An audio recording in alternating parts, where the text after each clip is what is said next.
All right, good morning, everyone. Thanks for coming. Like you said, my name is Joel Radunzel. I'm an assistant professor at West Point, and I'm going to be talking to you today about a research project I'm doing. I'm calling it Imagined Battlefields, a case study in maps in combat and how they shape history. This grew out of my master's research a few years ago, where I looked at a series of battle tracking maps that the British Army in Palestine made, the 7th Field Survey Company, part of that, the cartographic unit of that battle. These maps weren't particularly different in their form from a lot of other battle tracking maps that were being made at the time in World War I on the Western Front and elsewhere, but the process that gave rise to them was innovative and different. A new edition of the map was printed and distributed to the Army every single day during the course of this battle, and then later the maps were reproduced with all of their inaccuracies and sent back to London as part of the official report on the battle. And I thought that was very interesting. So much so, other people did it as well, that these maps have continued to be reproduced as records of the battle for 100 years, along with all of their inaccuracies. And I wanted to look at why. So to do that, I'm relying on J.B. Harley's ideas about maps as texts, Matthew Edney's ideas about the processual history of maps, so combining internal map history with critical examination of map distribution and consumption. And today I'm going to talk to you about two of the people who were heavily involved in the internal history or the production of the maps, and try to give some socio-cultural context for how the maps were created. So the first is probably the least studied member of the map production process, an Indian draftsman named Mr. C. Malamar. The only reason we know that Mr. C. Malamar even exists is that he is the courier who took the maps to London and deposited them in the archives. A lot of people were proud of these maps, and I think he was as well, because he did something pretty unique when he deposited them in the archives. He took a grease pencil and he scrawled on the cover that he and another Indian draftsman were the ones who made the plates each day to print the colored unit symbols onto the maps. He wanted his piece of the legacy of these maps, and I think looking at him and some context in him and his colleague can tell us some about the context in which these maps were made. The other person is this guy, a British intelligence officer, later ornithologist, named Richard Meinertzhagen. If you've heard about him, he's a very interesting character. He's not what he seems. But one part of his life that is not in dispute is that he oversaw the production of these maps. And so I'll give you the highlights of how I think these two people wrote themselves into the maps, into the text of the map. So first, C. Malamar. These maps were military maps. They used British military map-making conventions. However, when the battle got more complicated, you would start to see some really interesting symbols start to appear on the map, these amoeba-like symbols and these comet-like symbols. These are not conventional military symbols, and you don't see these anywhere else on any other maps. I'm assuming that, or speculating, that since C. Malamar and his colleague were not actually part of the British military hierarchy, that there's a good chance that they were responsible for these more artistic flourishes on the maps, which are actually really effective in communicating what they were trying to communicate. A Turkish army that was either disintegrating or retreating and disintegrating. Of course, the major problem with these symbols is that this does not actually reflect what was going on in the battlefield. It reflects more of what Richard Meinertzhagen wanted to be going on in the battlefield.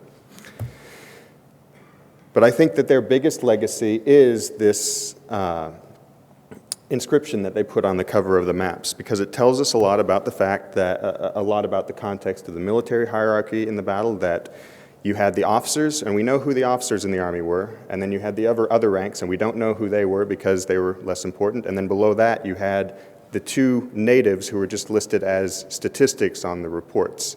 And they were basically written out of the history except for the way that they were able to write themselves back into the history. And I think this tells us a little bit about the colonial hierarchy of the British military at that time as well. There was basically British officers, British other ranks, Indian other ranks, and then Egyptian laborers.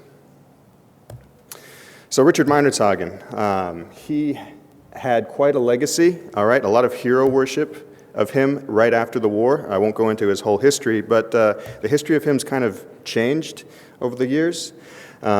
like I said, he became an ornithologist after World War II, and he had a problem with fabricating both his experiences and his research as an ornithologist. Some people say he set the field of ornithology back by decades because of his fabrications and plagiarism.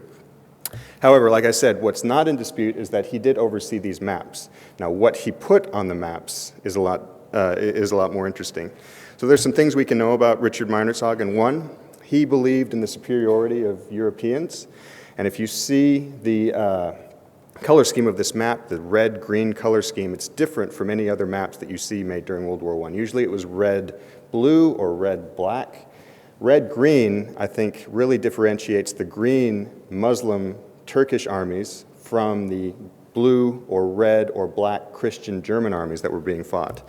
A quote here from him from his diary that kind of reflects his view of what was going on in Palestine during that time.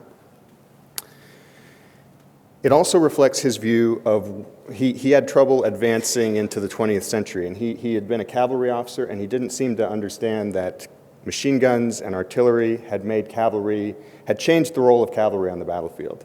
And so when the battle became more fluid, he had an idea of what the British cavalry should have accomplished, and when he wasn't getting information back into the headquarters about what they were actually doing, he imagined what they were doing and put that onto the map. This picture is an example of that, the Desert Mounted Corps, or the Desert Corps on there. He imagined that they were doing a Napoleonic cavalry exploitation into the Turkish rear areas, when in fact they were struggling over very broken ground. But he continued this fiction for 2 days and then reproduced it and sent it back to London 6 weeks later, uncorrected. This was a self-serving narrative because it allowed him to say that he knew what the cavalry should have been able to do, and when they didn't actually do it, he wrote back into his diaries that if only they had followed his plan, the victory would have been more decisive. And that has taken over the historical narrative of the battle because these maps were sent back, and in 1919 they were already being reproduced and published and consumed by the British public. You can see part of Meinertzhagen's fiction there being reproduced. You can see some of the legacy of the Indian draftsman.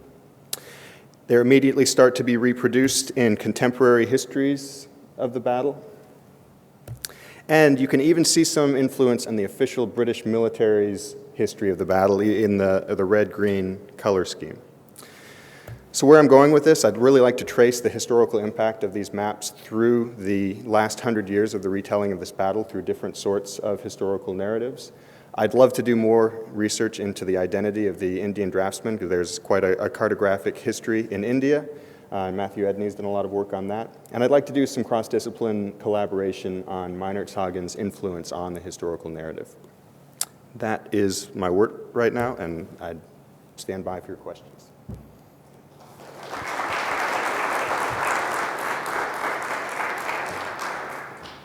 All right, any questions for Joel? Yes.